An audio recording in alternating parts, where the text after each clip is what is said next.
Fasten your chin strap and put your pads on. Get a grip on the bat, here comes a fastball. We ain't going one and done, we're here to last long. This the top of the standards, get ready to blast off. Alright, let's do this. Hut hut! Every Sunday afternoon, big sports fanatics coming out your speakers like a piston running with magic. Game time status good to go is automatic. Ready for the blowouts and the instant classics. Calling all the teachers, all the fathers and the mothers. Calling all the kids, all the sisters and the brothers. Dynamic high schoolers in the game like no other preseason. Game 7s, hey, y'all know we got it covered. From the finals to the Super Bowl to the World Series to the Stanley Cup final. Over here we spit it clearly. Andrew Hale and Jotham Israel coming with the hottest topics. Hey, you know what's up with sports. People wanting it, we got it. Yeah, get in the game. It's the top of the standards, man. Get in the game. It's the top of the standards. Yo, get in the game. It's the top of the standards, man. Get in the game. It's the top of the standards. Come on. Get in the game. It's the top of the standards, man. Get in the game. It's the top of the standards. Yo, get in the game. It's the top of the standards, man. Get in the game. It's the top of the standards. Come on.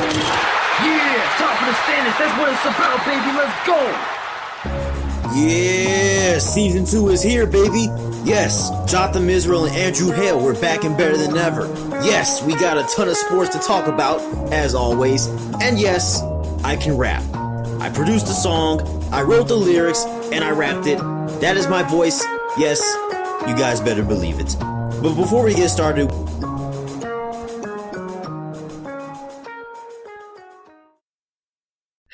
man, oh man, does it feel great to be back? I've been waiting for this for quite some time.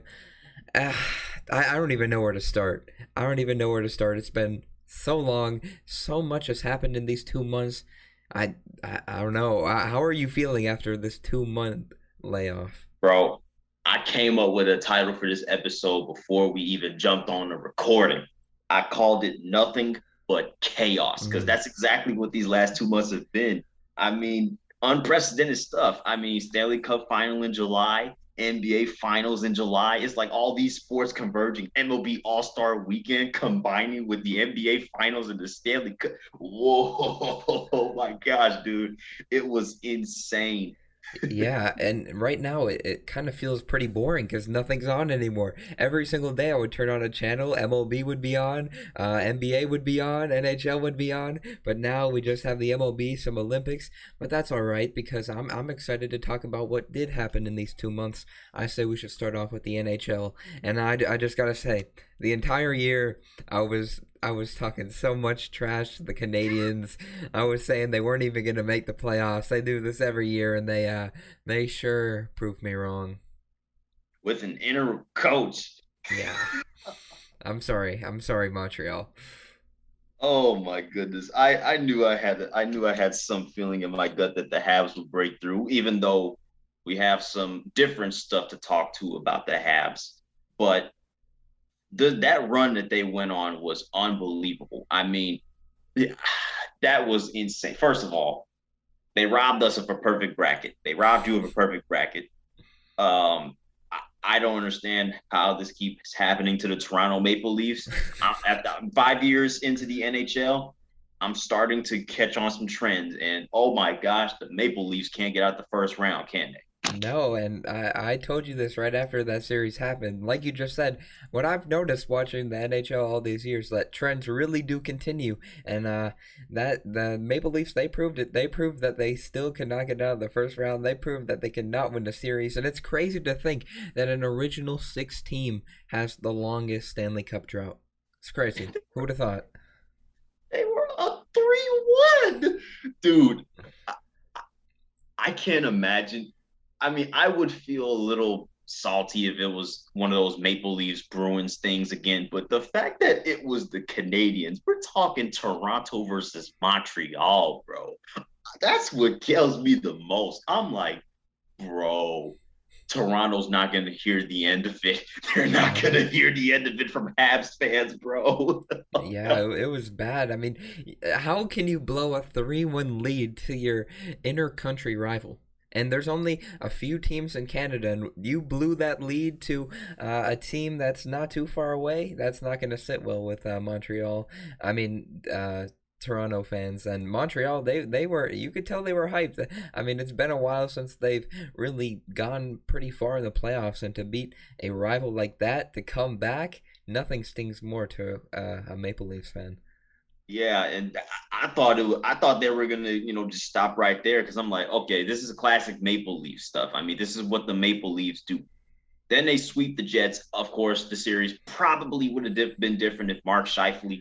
was, playing most of the series, but he ejected himself out of that series with that hit. So it's all fair game. Then I thought for sure it was gonna stop with Vegas. I'm like, look, bro, there's no way they're beating Vegas, right? I mean, this was by far the quote unquote worst playoff team in the field in of the 16 teams. And I'm like, there's no way the Canadians are beating the Vegas Golden Knights, bro.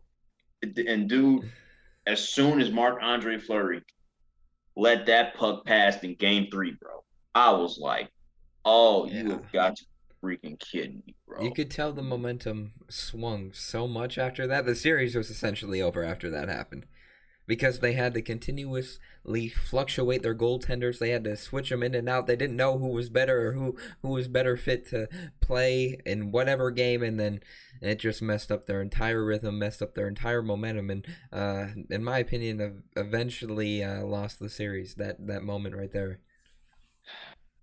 I'm still salty about it because I mean I did pick Vegas to win the Stanley Cup. I really want to see them win a Stanley Cup. I mean, I know they're just an expansion franchise, so usually you don't have the highest expectations for an expansion franchise within 5 years of its history. But this feels different, bro. This feels different. Vegas, they've been I don't know what it is. Are they starting to build some trends of their own? I mean, ever since they got to the Stanley Cup final, it's been first round exit, blew 3-1 lead to the Sharks.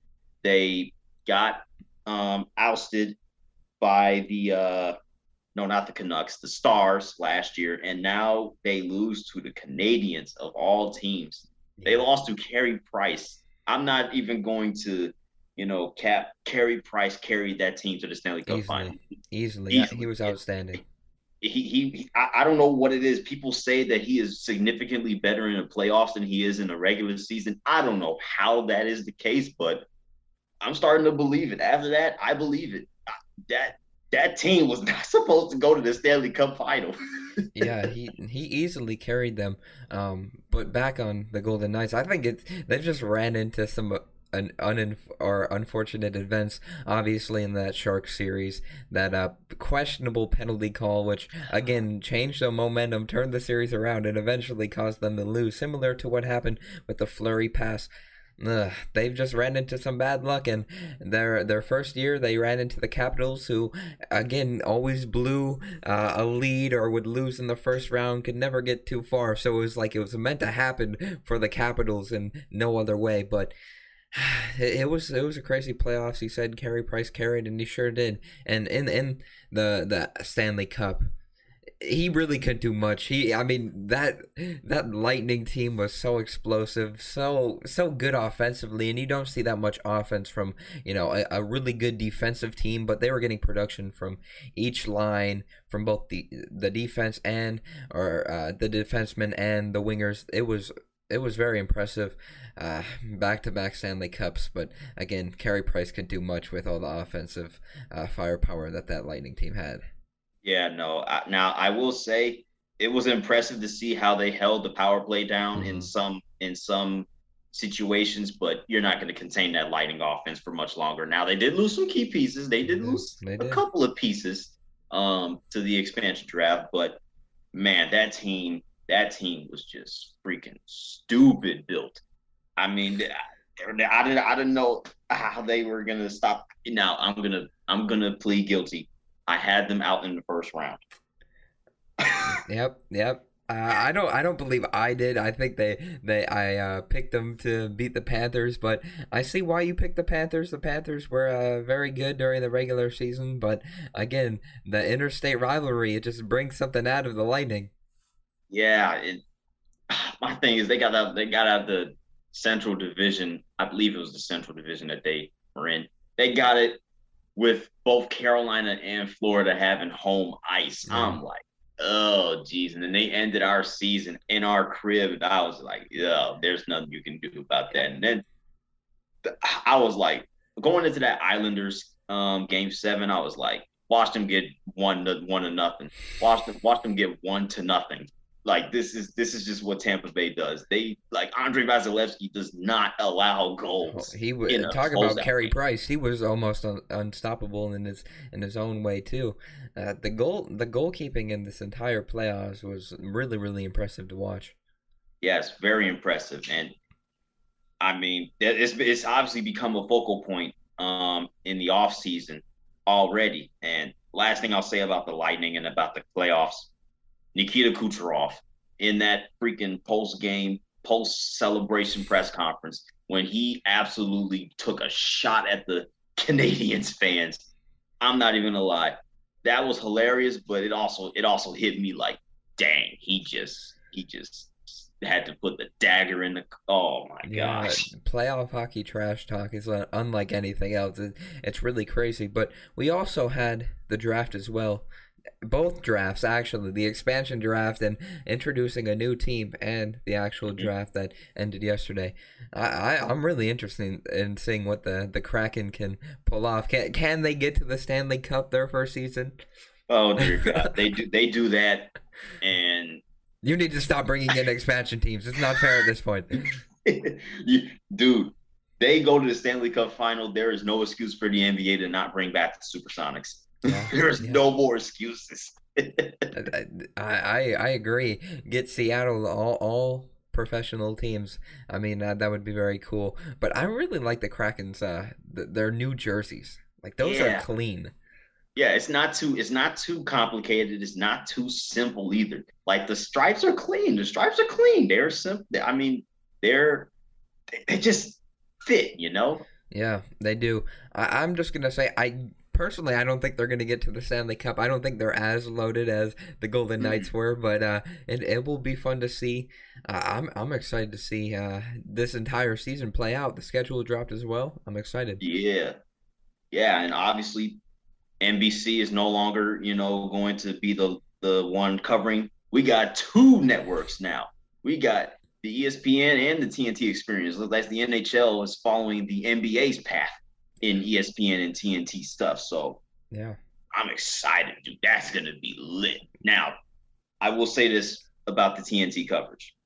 I do not want the NBA on TNT theme to cross over with the NHL on TNT like the NFL on Fox crossed over with the MLB on Fox for so many years. Now, that theme is so good, it worked. But I do not like the NBA on TNT theme. NHL, create your own theme on TNT. That's all I gotta say.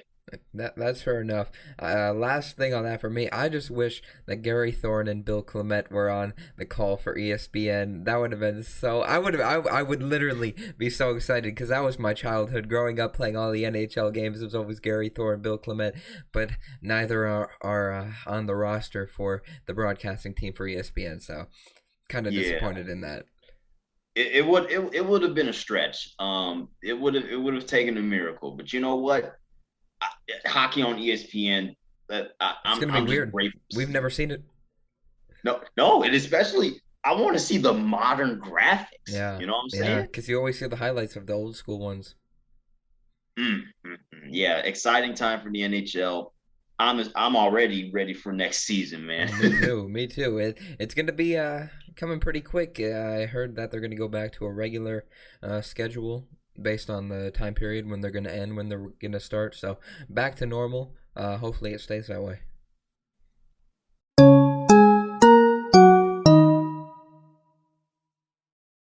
All right, speaking of leagues that ended, recently, we got to talk about the NBA.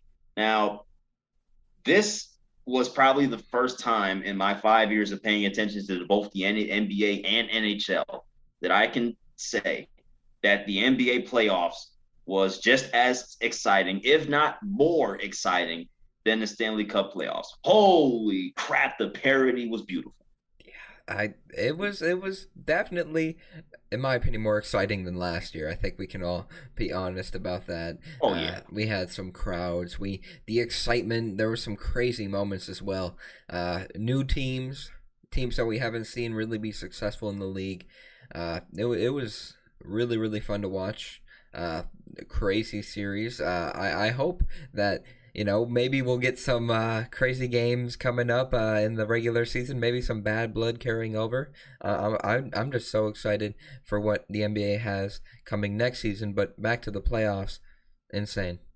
Yeah, I cannot believe that the Suns went on the run that they went on. Now everybody's gonna trash them for blowing the 2-0 lead in the finals, and yeah, they should. I mean, I would be kicking myself if I blew a 2-game lead in the NBA finals, whether it be 2-0 or 3-1. I would be. I don't know how I would feel after blowing 4 games straight. That has to suck. But I'm sorry, bro. No, but no. The Phoenix Suns, you look at what they've been the past decade. No playoff appearances in a decade. And straight out of a decade-long playoff drought, they go to the finals, bro. They beat LeBron James. Now people are saying the Suns are frauds. They're not a finals team because everybody got hurt. Everybody they played got hurt. And yes, there were some key injuries. LeBron was playing with some high ankle sprain. AD obviously was AD. Jamal Murray, if he was in that series, it definitely would not have been a sweep. Kawhi Leonard, I think the Clippers probably would have won that series if Kawhi was playing, considering that they took him to 6 without him. Yep. And we thought Giannis was going to be out for the finals after hyperextending his knee. I don't know how the heck he came out and did what he did in the finals after an injury like that forced him to miss the rest of a series against the Hawks. I don't know how he came back, because I'm watching NBA Finals game 1. I'm like 20 points. I'm like, Giannis is not himself. Then he goes out and drops 40 in a loss. I'm like, okay, this dude is real. And then it was history. I don't think we've ever seen someone hyperextend their knee, kind of look like an ACL tear, to come back and literally go on a tear like he did in the finals. It was a crazy run by the Bucks as well. They, similar to the Suns, they really haven't had too much playoff success in 50 years. Really, they haven't got to the finals. They haven't won the finals since 1970, I believe. But it was insane. It really was. I think their run was pretty underrated. Personally, I'm not a Bucks fan at all, but you got to respect the run that they went on, the performance that Giannis put on in the finals, insane. Their closeout game, I don't think we've ever seen a performance like that. That was one of the best finals performances in a closeout game, mind you that. It was really, really impressive what they did. Everyone, Drew Holiday, Chris Middleton. I personally thought that Chris Middleton could have been up in the running for Finals MVP if Giannis didn't have that crazy final game. But I was impressed by them. Congrats to them. But I'm excited to see what they have next year. Maybe they'll get some more pieces. And to think that they almost were even better. If that trade went through earlier in the preseason, they could have been better than what they were this season. But who knows? At least they won the NBA Finals for the first time in 50 years. Yeah, they got their ring. Obviously, everybody is going to come back healthier, stronger, better, and they're going to try to, pick up on that blueprint. I mean, it's hard to go back to back in the NBA, but you know what? The Bucks, that run was insane, and to think that in the second round that they were an inch away from having their season, and I still can't. You got to let that sink in. Kevin Durant's foot was 1 inch away from ending their run right then and there. That is insane. If only he wore size 10, it would have been a 3-pointer. Oh my gosh, dude, that is insane. Now, people want to talk about the Suns and their lucky ride. Come on. If KD, Kyrie, and James Harden were all together for that whole series, I don't think the Bucks would have won that series. Because even when Kyrie did go down and Harden did miss the start of the series, I mean, they were still this close to losing that series, even with all those injuries and without the bench showing up, which is why I was against trading for James Harden, because that bench got decimated when you needed it the most. Yeah, and to think that DeMarcus Aldridge retired too. Imagine if he was healthy and he was playing. That would have been insane. They really got some good production from Bruce Brown, though. That trade from the Pistons, he was probably their best bench player, in my opinion. He'd come in, get a bunch of boards. I think maybe in game 3, he went on a personal, like, 10-0 run to get him back into the game after almost being blown out. So their bench, you're right, it was decimated, but they did have a few shining moments from, maybe some lesser known players to some fans. But I think that the Nets will be a little bit better if they make the playoffs. If everyone stays healthy, I think next year is their year. It seems like Nets are going to be saying that or they have said that for the last 20 years. Next year, always next year. We're going to be the finals champions next year. Maybe next year will finally be that time. Maybe. And you know what? I've always wanted to see the Brooklyn Nets win the finals. Agreed. Since, obviously earlier in the 2010s, they were so bad, like mid 2010s. I remember when I first got in the NBA, they were clowning the Brooklyn Nets all the time. They were like legitimate losers. But now they started to become contenders, and now they're a super team and yada, yada, this and that. But I want to talk about the Philadelphia 76ers. What on earth are these cats going to do to get over this hump? Is it time for Ben Simmons to go? I think yes. I got 2 words. Actually, 3 words. Trust the process. I think that the process may be over for a little bit. It hasn't worked. Bro. You got close, but it isn't coming to fruition. Oh no, dude, the process is over. It's over. Dude, look, bro, do you understand how bad that playoff series loss was, bro? Like, the Hawks weren't supposed to do anything after they beat the Knicks. It was supposed to be like they had got the number 1 seed. This was the whole point of the Bucks and the Nets and the Sixers racing for that number 1 seed, so that they don't have to go face 2 of the top 3 teams just to get to the finals. That was the whole purpose, right? Yeah. And that's also what makes the Bucks run more impressive, even if they didn't end up facing the Sixers in the conference finals. But bro, the Sixers, they blew 3 games at home, and not just 3 random games at home. They blew the 3 most crucial games at home. They lost the first game of the series at home. They lost a game 5, blew a 26-point lead in front of Allen Iverson. That's embarrassing, bro. That is embarrassing. And then you blew game 7. I'm like, yo, this is Philadelphia nightmare right now. Yeah, I personally think if we can take anything away from these playoffs, it's definitely the expansion of the youth in the NBA. You saw the Hawks come out of nowhere, in my opinion. It seems like all of a sudden in the playoffs, all of their young players turned into absolute shooters. They couldn't miss. Same with the Knicks in the regular season. They did have some veterans on their team carried by Derrick Rose, but again, a lot of youth in that team. Very, very youthful. And then obviously the Suns making that run. Obviously they were helped by CP3, but again, they had a lot of young guys who turned into absolute shooters, absolute superstars. Even John Morant, he was able to go to Utah and win game 1. Obviously lost the series, but the fact that he was able to beat the number 1 seed in their place, first game in that series, very, very impressive.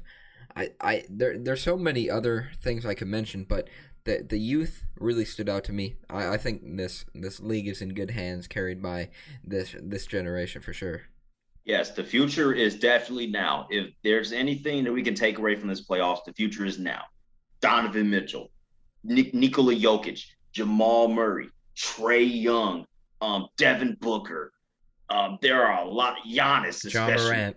Yeah, John Morant. There are a lot. Luka Doncic. Mm-hmm. Yo, let's not forget about Luka Doncic. Even I think he's on the cover of 2K22, if I'm not mistaken. Yeah. Dude went crazy. Now the Mavericks, they are in a position where, okay, this dude's a star. Time to build around him. No more games. We got to get past the first round. Make a deep run at least. But first, let's make it out the first round.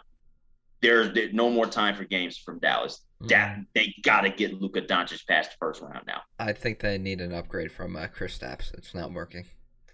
I thought that was going to be the next super team, man. I was like, if Porzingis is healthy, I don't know, man. But obviously that didn't happen. The white Eastern Europeans. That's literally what the Mavericks are. There are so many white Europeans on their team, and they're good too. They're good. Yeah. Now, one last thing before we move on from the NBA. Bro, I want to ask you a question as a Magic fan. Is there any chance that this Thursday that the words with the first pick in the 2021 NBA draft, the Detroit Pistons select Cade Cunningham, point guard, Oklahoma State? Is there any chance that those words are not said this Thursday? I say the Pistons are going to 100% take Cade. They successful, actually not successful yet, but they got the first pick, and on Thursday they will be successful in their fade for Cade. I think you could look back at all of our top of the standings episodes. I probably said it at least 20 times. Fade for Cade. We would go back and forth. You would say, oh, nope, the Magic are going to get him. I was always confident that the Pistons, that this moment would happen. I spoke it into existence. It happened. It happened. I ran around my room when it was announced that the Pistons got the first pick. I manifested this moment that the Pistons are really gonna have Cade Cunningham. I can't wait. I can't wait till Thursday. I've never been able to see a Pistons first pick in the draft. It's been 50 years, I believe. I think I can't even. I think the 70s was the last time they got the first pick. But I do gotta say I feel bad for you because you had the same odds as us, and you dropped really, really low. Now you know the Pistons' pain over these few years. So just wait till maybe 2, 3, 4 years down the line, you'll have the first pick. Yeah, hopefully I won't have to be in contention for that. Maybe I can pull a gem. And Yeah. I don't even. I mean, we have 2 top 10 picks, so I mean, who knows? Yeah, man, but that trade maybe it'll work out in your favor. we'll trade you the number 5 pick and Cole Anthony for the number 1 pick. No chance. No chance. I think that Troy Weaver would hang up the phone as soon as he heard 5th pick. Yeah, I don't blame him. That dude. Yeah, that dude's gonna have a lot of leeway and a lot of good things to come for this Detroit Pistons team. I'm excited for them. I'm excited for you.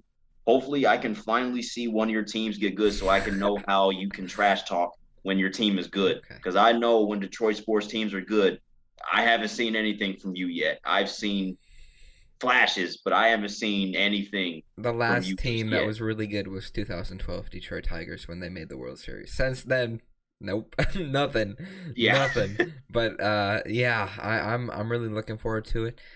Cade Cunningham, and it's funny because the Tigers brought Cade into his workout and meetings, team meetings, because they got to interview him. You know, they're gonna pick him, but they got to interview him. He went to Comerica Park to watch the Tigers on Monday. The entire crowd found out where he was, just started saying, "We want Cade, we want Cade." So if this doesn't happen, there's gonna be a riot. I think the city has to riot if we don't pick Cade or if we trade it, which I'm kind of nervous about because I don't know if you've seen the reports, but a lot of people are saying that the Rockets are heavily pursuing Cade Cunningham. No. Man. Who are you going to trade? Victor Oladipo? Christian Wood back? No. No, we have Jeremy now. Essentially, you'd have to trade Jeremy Grant for Christian Wood. Not going to happen. They play the same position, essentially. Nothing you can give us would be substantial. People are saying Eric Gordon. No one wants Eric Gordon. No, dude. Look, bro. As bad as the Houston Rockets were, there's nothing on that roster. Not John Wall, not Christian Wood, not Oladipo's on the Heat now. Well, we don't even know where his career is going to go from here on out. But there is nothing on the Houston Rockets that can persuade Troy Weaver to pull that trigger. Like there's no point. Like you get the second pick for, I guess, Jalen Green, who I think is going to be pretty good too. So I think the Rockets should just maybe pick Jalen Green and just leave us alone. Just settle. Yeah, That's you get all. what you get and you don't throw a fit.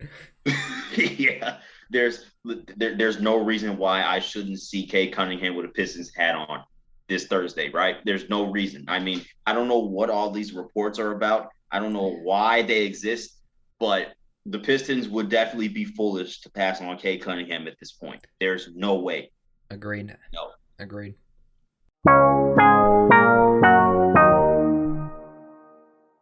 All right, dude, I gotta talk some MLB. First and foremost, I know we both have a habit for keeping our mouths closed when our teams do good and just letting it ride out. But I'm sorry.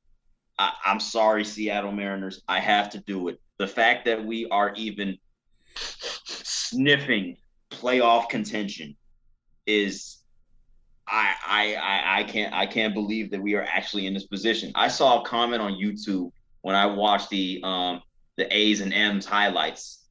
That actually sounded satisfying to say. The A's and M's highlights. Somebody said the longer the Mariners are over 500, the longer I'm going to be convinced that the end of the world is coming. I was like, they really aren't used to the Mariners being over 500. Yeah, I honestly think you could say the same thing for the Tigers going on a 7-game win streak and 4 below 500. Now they're 6. They lost 2 straight to one of the worst teams in baseball. But 7-game win streak for the Tigers. They already surpassed their win total from 2019. Think about that. They had 47 wins the entire 2019 season. They're already over 47. Crazy to think. The future's bright, man. I mean, I'm looking at the daily scores, and I'm like, the Tigers just keep winning and winning and winning. I'm like, okay, they're really starting to separate themselves from the Twins and the Royals right now. I mean, yeah, I think we're only 6 back of the Indians now. I think, and unless Cleveland won the past 2 games, then they're only 4. But before the Tigers losing streak 2 games, they were 4 back. So. Oh, that reminds me, Andrew. I completely forgot until you said Cleveland Indians. So they changed their name to the Guardians. I kind of like the logo. It reminds me of Angels in the outfield, very retro-like. I do feel like the name, and I don't know if you saw like their secondary logo of the writing of the Guardians, but it's not original. It's not unique. It literally looks like they removed the beginning of Indians and placed it with a GUAR. Yeah, I knew I wasn't the only one that noticed that. I'm like, that looks like an eerily similar cursive writing. It's literally the same thing. They just especially the Ian's part, Dian's part. Yep. And the second half of the word is Indians, Guardians. Very similar. Now, the good thing for them is they won't have to do much tearing apart on that Jumbotron. No. Because obviously the word Indians is on that Jumbotron. Mm-hmm. But yeah, dude, that's very interesting. So that's funny. The Cleveland Guardians actually found a way to change their name before the Washington football team did. And their little scandal started before Cleveland's did. Well, I won't say that because Cleveland, the Chief Wahoo thing was 2018 and Washington's just started. Yeah. You get the whole timeline thingy. But yeah, it was a race to the finish line and Cleveland won it. Mm-hmm. I'm going to be excited to see how and when they start taking this Guardians name like seriously. Like they start calling them by the Guardians. I believe it's going to start at the beginning of next year. So we're going to have a new team. It's going to be really weird though to look at that because Cleveland had their name for 100+ years. I think 1915 or 1910 was the last time that they changed it. It's kind of sad to think because they have the longest drought in the MLB, and they were never able to win as the Indians. So I feel like that's kind of unfortunate. They were so close in 2016, and now it's kind of weird to think that they never won as the Indians, but they have the chance to win as the Guardians. No one's going to remember the Indians and kind of the success they had before. Yeah, dude, they had a couple of chances. I mean, the Marlins walked them off in what, 97, and then they blew a 3-1 lead to the Cubs. I mean, that 2016 World Series was heartbreaking. I Yeah, mean, I felt bad for both sides because the two teams who have the longest droughts are trying to win the World Series. yeah, and dude, I remember when I was in the middle of Game 7, in the middle of watching Game 7, I was always thinking to myself, okay, however this goes down tonight, or should I say this morning, however this goes down, somebody is going to choke and they are not going to get over it. Either the Cubs are going to say to themselves, we came back from down 3-1, and in Game 7 we had what, a 4-run lead. And then we had a 6-4 lead in the 8th inning. All Aroldis Chapman had to do was close it out, and he gives up a two-run home run to Rajai Davis, a line drive. So at that point, I know Cubs fans were like, "Oh no, here we go again." So that was the Cubs side of, "Oh no, we're gonna choke." The Indians, which actually did happen, they blew a 3-1 lead. They blew a 3-1 lead. How do you blow a 3-1 lead in the World Series like that? And it's crazy to think that neither team really bounced back. Like the Cubs, they won it, but they should have won the year after because they had almost the same team. They were as good as they were in 2016, but ever since their World Series win, they really haven't been great. Yeah, no. Lost the NFCS to the Dodgers. Then they lost a wild card to the Rockies. That's I bad. forgot what happened the other year. Brewers, no, Marlins. Marlins. Yeah. There was another thing that happened in between, but I can't. And now they're about to lose their foundation for that 2016 team. In my opinion, I think that Baez, Rizzo, Bryant, all of those players have a good chance of getting traded to that. That's just crazy. It seems like the Cubs are heading back to the good old days. Yeah, I mean, it was definitely fun while it lasted. I mean, if you're a Cubs fan, you're thinking, I'm glad we got that ring when we got it, because, dude, there was no way this city was going to get over that unless you're a White Sox fan. There's no way this city was going to get over what happened to the Cubs if they would not have came back from down 3-1. Yeah, and like you said, the city.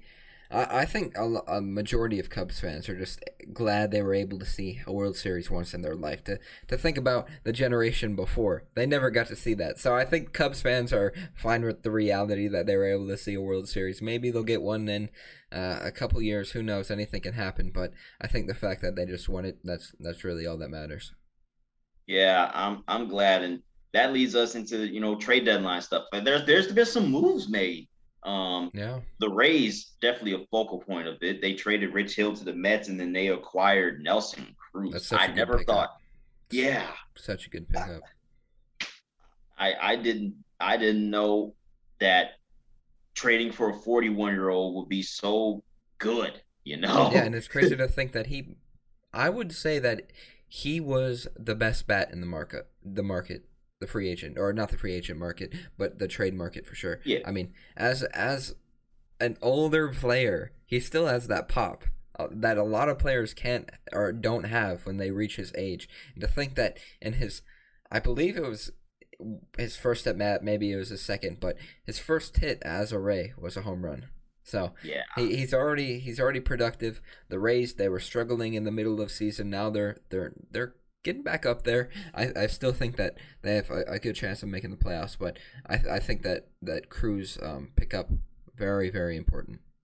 Yeah, and I think they are definitely going to make the playoffs. I think the only question is, where are they going to end up? Are they going to play in a wild card game, or are they going to wait for somebody to meet up with them in the ALDS? And right now, I mean, they have the same record as Boston, so they've caught up. Yeah. And I think the Rays are in a really good position to win this division right now, especially with the Yankees slumping. The Blue Jays, I mean, they're trying to get there, but they're just they don't have as much firepower, which is crazy to say. And it's funny to think that the Rays, they lost a lot of their pitching, but they're still as good as they were last year. It's really weird, but hey, I'm sure the Rays will take it. I wouldn't be mad if they were able to pull it off and win a World Series this year. But either way, that East division is really, really wild. The Yankees, the most interesting thing I heard, I think it was Yankees and Red Sox, Sunday Night Baseball, maybe two last week or the week before. But Buster Olney, he was saying that the Yankees may be looking to trade Aaron Judge if they continue to go down a bad road, which is kind of crazy. Imagine seeing Aaron Judge on a different team. It just sounds weird. Aaron Judge with no pinstripes, with no Yankee pinstripes. That doesn't sound right, bro. Especially after that rookie year that he had, with he had 50 something home runs. Most home runs as a rookie since probably McGuire. It was one of those, but he definitely broke a few records, and then Pete Alonso broke his record the other year. But yeah, he was on a tear ever since he came into the league. All he does is hit home runs. Something about New York, something about those New Yorkers, man. Something about those New Yorkers, and especially with Pete Alonso's case. You talk about beasts from the East.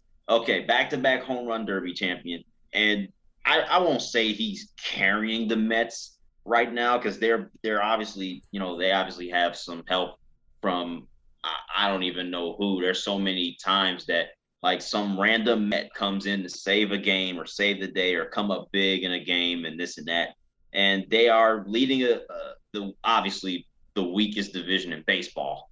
Yeah, and by not that much either. I think they should be pulling away, because a lot of the other teams have had a lot of injuries, are not as talented, and yet they're still not.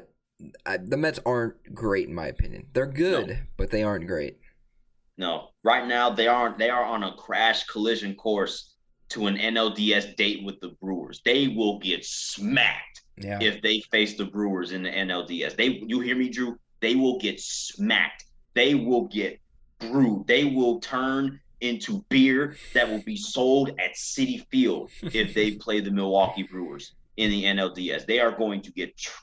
I can't come up with enough verbs to describe the butt whooping that they would get. And the Brewers are tough. Yeah, they're tough. And it's funny because they started off well and then they kind of slowed down, but now they're on a tear. It's insane. And personally, I don't think they have as much firepower as some other teams, but they're just as good. It doesn't even matter.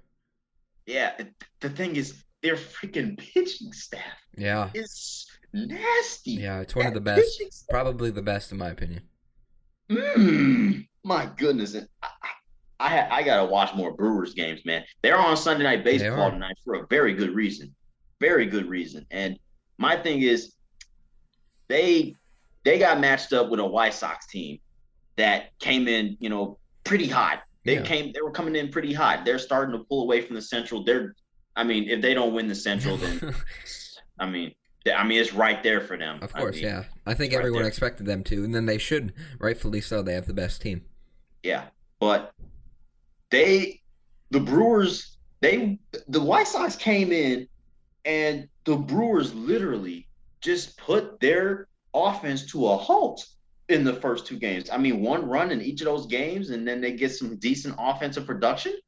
Dude, I'm looking at this Brewers team like, yo, they're looking like when they made that run to the NLCS. I'm like, I like this Brewers team now. I do. I feel like they're sneaky. They're underrated. They really are. Because going to the NL West, that division is so it's unfortunate for the Padres, because I believe I heard a stat that if they were in the AL Central, if they were in the NL Central, if they were in the NL East, they would be first in all of those divisions. They'd be first. And to think that they're in third behind the Giants, who I, quite frankly, could name 2 players off their team. I don't know how they're so good. And the Dodgers, who, they're always, we knew that they were going to be good. They won the World Series last year. But to think that the Giants are in first place and the Padres are in third place, being the team that they are, I feel bad for the Padres. Yeah, people are saying, what's the best story in baseball? The San Francisco Giants or the Boston Red Sox? And I just say the Giants, because look, The Red Sox, they had that one bad year, that one bad And 60 that's games. the only season they didn't have Alex Cora as their manager.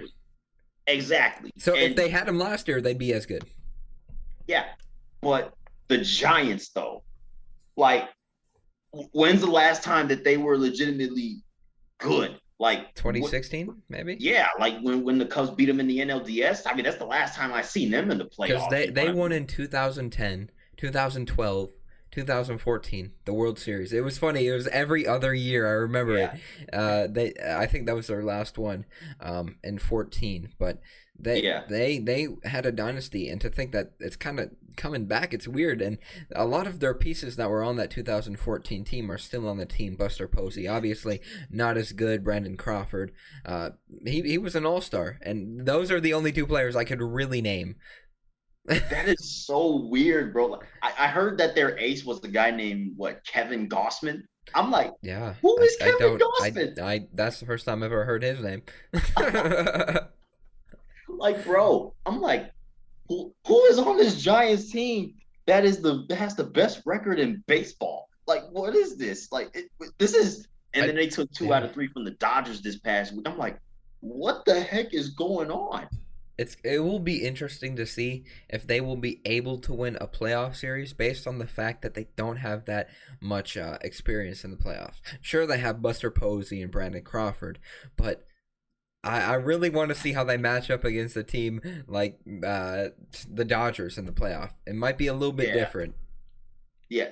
Now you obviously touched up on the NL West, dude. It's gonna suck for that third place NL West team, whoever it may be, whether it be the Giants, the Dodgers, or the Padres. Because if you were in any other division, you're hosting an NLDS. You're hosting a division series. I think that almost makes them more dangerous, though.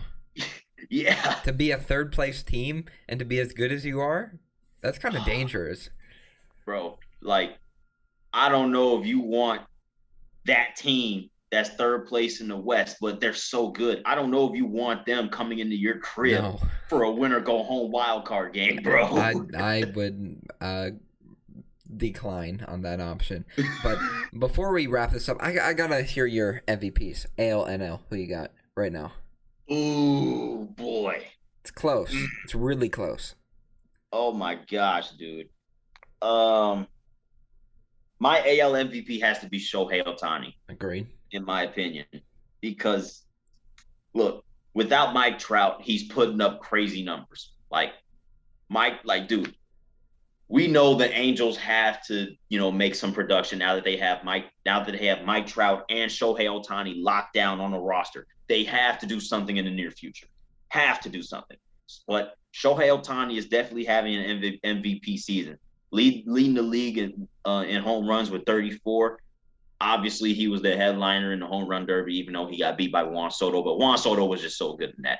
And the All-Star game. To think that a player in a matter of 24 hours went from competing in the home run derby to pitching and leading off.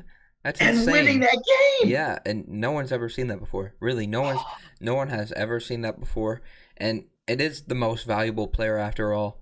He is carrying that team. He is the most valuable player. I think if he was on any other team, that team would be really, really good. Obviously, Mike Trout has been out, but he's really, really good. Vlad Guerrero Jr., I think he's also really good, but it's just an unfortunate year to be matched up against Shohei Ohtani because I don't think you can be the guy who can pitch and hit as good as he does.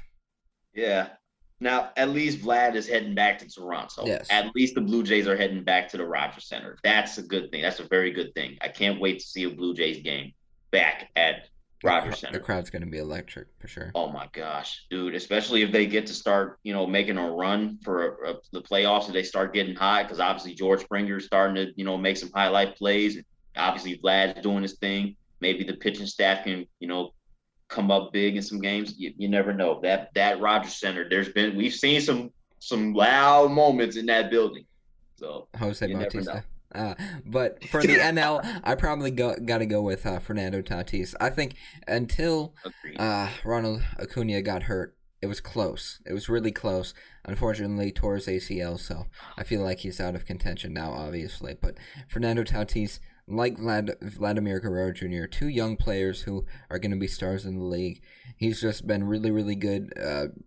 He's kind of carrying the Padres. The Padres are good all around. I don't think anyone's really carrying, but definitely the standout player has been Fernando Tatis Jr., but I definitely got to say he's probably the MVP as well. So I'm looking forward to seeing what happens in these last few months here. It's going to be an exciting finish. Yeah, and one last thing I'll say about it as well is like we basically know who's going to the playoffs for the most part. Yeah. The only question that the only two questions that actually three questions. The only three questions I have is who's playing that NL wildcard game out of the West, who is going to dethrone the Mets from the NL East if that even happens, and lastly, how is the seeding going to work in the American League? Because obviously all the division leaders are like right there, neck and neck. Boston, Tampa Bay, Chicago, Houston, they're right there neck and neck. So we just got to see who's going to meet in the DS, who's going to match up, who's going to have home field, stuff like that. Those are really the only questions. Yeah. But for the most part, like we probably know who's going to go to the playoffs. I'm excited. Very.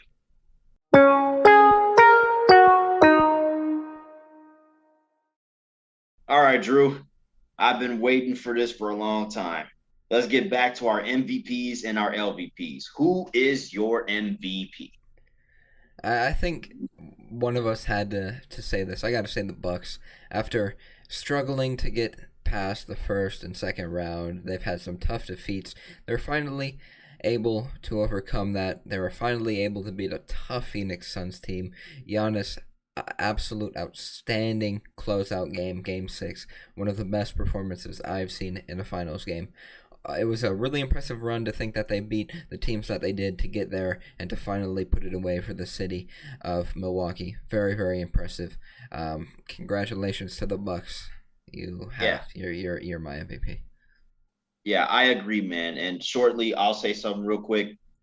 We've seen some very heartbreaking playoff series from this team over the past few years. Obviously, when they, really came onto the scene in 2016 against the Raptors, lost in 6 to them the first time. You're thinking, okay, they're starting to get there. Then they took the Celtics to 7 as a 7 seed. You're thinking, okay, the future's bright. Then they're the best team in the East 2 years in a row, but they choke in the Eastern Conference Finals to the Raptors. Watch them get a ring, and then they lose to the Heat in the bubble last year to go on the run that they went on. First of all, they swept the Heat, exhaust all those playoff demons, all that trash talk from the Miami Heat fans in one clean sweep. First game, it was close. Other 3, just straight butt whooping. Yeah. Then beat the Nets. Nobody thought they could beat the Nets. And they almost lost, yes, but they still won regardless. Then the Hawks, it was like, okay, you better go to the finals. You better get over that hump. You better not lose to this Hawks team, or you're going to have some serious questions on your head. It was close for a while. Yeah, I thought it was over when he hyperextended his knee, but then Trae Young, obviously, I think that might have saved him. I mean, who knows? But and then the finals, that run was just special. That run was just special. Yeah. Now, my MVP is ESPN. And I'm not talking about, them overall or the people there. Obviously, we've heard some pretty dramatic things going on at the place, filling up some of the gossip, outlets, if you know what I mean. But I give my MVP to ESPN simply because they finally have consistent coverage of all 4 major professional sports, plus the MLS. I think that is a major W with the they finally got that last piece on the sports infinity gauntlet. Yeah, they have everything. They have everything. Yes. They really do. And to go off a little bit, they also have any sport you can think of. I think 2 years ago they were able to get the UFC, the biggest MMA corporation, from Fox Sports. So just everything they've done over these past few years is proving why they are worldwide sports capital of the world. Yep, and they got the blueprint. Now they just need to find the right people. Ding, ding, ding. Yeah, I mean, it's obviously it looks like a carousel sometimes when you look at it, but you know what? The blueprint is there, the coverage is there.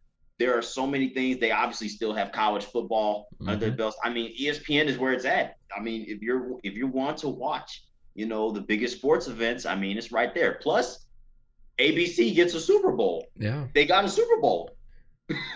That's crazy. They're gonna have NHL on ABC. That's so weird. Oh my God. Oh, and then they have MLB on ABC too. It's weird. Because I've seen that down the road on the national schedule, they got White Sox Cubs on ABC on Sunday Night Baseball. I'm like, yo, that is dope. it's really impressive what they've done. Yeah, so my MVP goes to ESPN for just setting the foundation for me to come invade and take over the sportscasting. And okay, I'm off that. But now we go on to our LVPs. Andrew, who is your LVP? This one was pretty tough. I don't think anyone really stood out as being an LVP, but I gotta say the Lakers. I think it's easy to say that the Lakers were and their fans. I'll say the Lakers and their fans because they were all making excuses saying, oh, the Suns only won because we were hurt. The Suns were also hurt. Chris Paul went out game 1, and it wasn't the same for quite some time after. But you have LeBron James, who you're saying is the best player of all time. If he's the best player of all time, he should have won that series. I mean, don't get me wrong. I definitely think he's top 3 easily. I think he's one of the best. But to keep on saying that, oh, he's so good and they don't need AD because come on. If he was, I don't get me wrong. I think maybe 10 years ago, it might have been an entirely different story. If he wasn't hurt, it might have been a different story.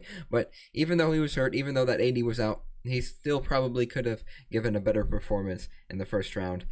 It's sad, and their fans making excuses saying the Suns' run was, like you said earlier, was a fluke because everyone was hurt. The Lakers, come on. And now they want to get Chris Paul. I think that'd be weird. I don't see Chris Paul leaving the Suns. They might want to get Russell Westbrook as well. They're just stacking up. They're stacking up. They're trying to get every star player ever. I know, right? Damian Lillard, Russell Westbrook, Chris Paul. It's like, bro, chill out, bro. We just saw a non-super team win the NBA Finals. Can we just stay the course on that for just a little longer? You know what I'm saying? We were screaming Lakers Nets before the season even started. Can we not do that again next season? Like, come on, man. Yeah, just be a little bit more humble, Lakers fans.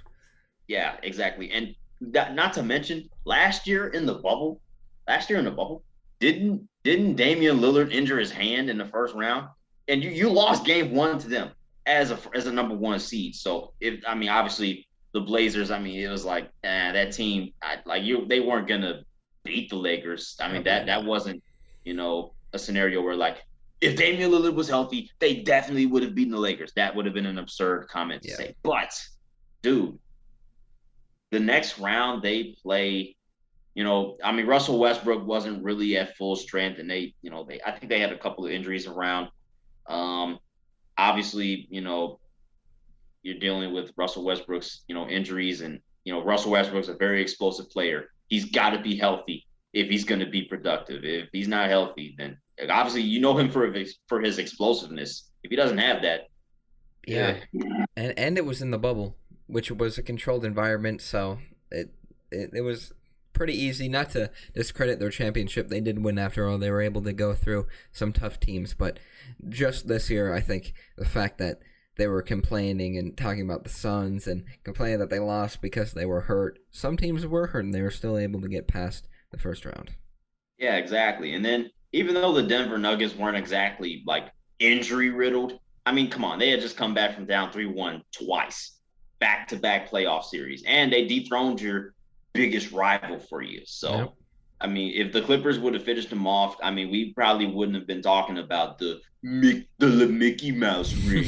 This and that. Oh, and speaking of that ring, didn't Bam get injured? Didn't Dragic get injured in the finals? Didn't the Heat have these injuries in the finals and stuff like that? And they still took the Lakers to 6? Like, bro, like, y'all making excuses for the Sun. Y'all thrashing the Suns. Bro, Y'all won a ring practically for the same reason. Injuries happen to the other team. So yeah, dude, I understand your LVP for the Lakers. I'm gonna stick with the NBA and give my LVP to the NBA super teams. You want to know why? Because not only do I not really like super teams and the idea of all these, rumors of this star player from this small market going to this big market team, it's just getting old, man. It's like, bro, like can we just go back to the days where we had one or two superstars on like each team? Can we go back to when we had KG on the Timberwolves or Tracy McGrady on the Rockets, Kobe on the Lakers, you know what I'm saying? Dwayne Wade on the Heat, Dirk on the Mavs. Ben Wallace. Shoot, even the Utah Jazz in the 2000s and maybe the early 2010s, they had what, Karolinko and young Darren Williams. They were decent. I think you could say the 2004 Pistons is your perfect example. No stars. Perfect. No stars. No bias. I mean, that's not even bias. That's just straight facts. Yeah, no MVPs. It was an impressive run. I think if you want to talk about a team who was able to do it, it was the 2004 Pistons. Yeah, and even if you build a super team, can you at least home grow it like the San Antonio Spurs? They were a dynasty. They were dominant, but that was a homegrown dynasty. Very Tim true. Duncan Yeah. there from the jump. Ginobili there from the jump. Parker there from the jump. I would love to see one of those types of things again instead of just buying, a dynasty. Like it's irritating. It really is. So Yeah. That which makes is sense. why, yeah, and which is why I'm glad the Bucks or the Suns won the finals. I'm glad the Bucks won the finals with Giannis and a bunch of really, really good. I don't know if I want to. If people say Chris Middleton is a star, I'm like, I don't know if he's a star. I mean, he showed up. Let's not get that straight. But a star, I don't know. You place him on a number team and tell him that's your number one guy. I don't know. I'll say this. I think he's a star, not a superstar. Yeah, gotcha. Yeah, right there. But yeah, dude.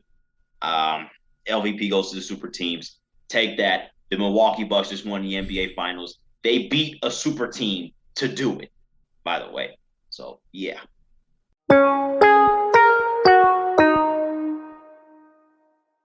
All right, dude.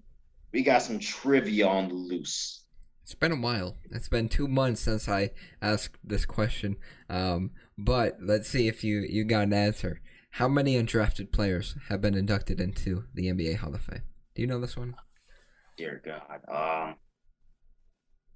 Undrafted players going to the Hall of Fame. It can't be that many. I mean, especially for a league that is as small as the NBA. Undrafted players. I'll go and say 24. Before Ben that sounds Wallace, like a pretty high. before Ben Wallace, it was 0. Now it's 1. Oh, jeez. Yeah, that was way high. Okay. Just a little bit. I'll change my answer to 10. 1. Ben Wallace. That was oh my gosh. Yeah, I knew it wouldn't happen, that often. No. I didn't think that there would only be one. Isn't that crazy? When I saw that stat, I was blown away. I was like, that's impressive. That's really impressive to do. Now, I have a feeling that as time goes on, we'll see more due to the fact that there's a lot more technology to see players in smaller schools, overseas, whatnot. I think it's a lot easier to sign undrafted free agents to your team in this modern age. But back then, think about it, you'd actually have to travel to these small schools. You didn't really hear about them. And I think that's why there are so few. Yeah, wow. That just makes the 2004 Detroit Pistons championship even that much more legendary. The fact that they didn't have any all-stars or any MVPs. Like, just a bunch of guys that just grinded it out. Yep. And then an undrafted Hall of Famer. It's crazy. That's Shout out insane. Ben Wallace. Yeah. Now I know why they had him right there when the Pistons won the lottery. Our good luck charm. Oh my goodness. Yeah, that was just that's what a fat dub for a Pistons fan, man. Oh my gosh. Fat dub. But I'll get on to my trivia question. This one's a little bit more complicated, and this one was inspired by the Tampa Bay Lightning because they won a Stanley Cup last September, and then they did it again this month. That's crazy. They won two championships in less than a calendar year. So I'm gonna ask, how many times have major pro sports teams won two championships within a calendar year in the 2000s?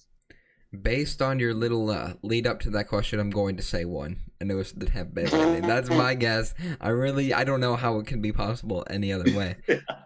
Unless it's like really weird to the fact that an MLB team went back to back, but they won the day before a year hit. Like they won 363 days instead of 4. So they won on 1 year. They won on October 24th or November 1st, and then the year after they won on like October 28th.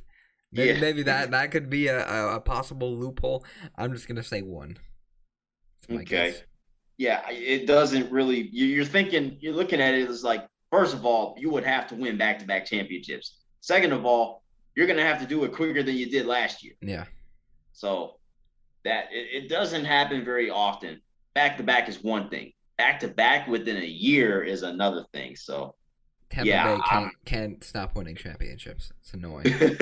No, it's actually not annoying, but Tampa Bay, come on.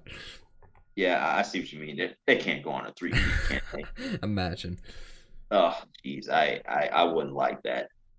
But yeah, dude, we talked about a lot today. It was obviously great to be back. A lot of drama, a lot of chaos, a lot of insanity. And even though we didn't really talk about the NFL, I'm still keeping my eyes out. I'm keeping my eyes out for you, Aaron Rodgers, Devontae Adams, Deshaun Watson. Anthony Miller just got traded to the Texans. I mean, there's still just a little bit of NFL transactions going on, to mix in with all this other chaos. Yeah, whenever we come back, whether that be before the NFL season or next week, whenever that happens, I'm really excited to talk about the Olympics that's going on. We got baseball, got basketball. Right before this episode, the U.S. lost their 24-game win streak. Last time they lost was 2004, so we're off to a good start. That's why you say I got this hat on. Maybe they'll be good luck next week or tomorrow, whenever they play, but, the U.S. basketball is struggling. They didn't even play Jeremy Grant. Sorry, I'm going on a rant here. But whenever we come back, I'm excited to see and talk about what happened.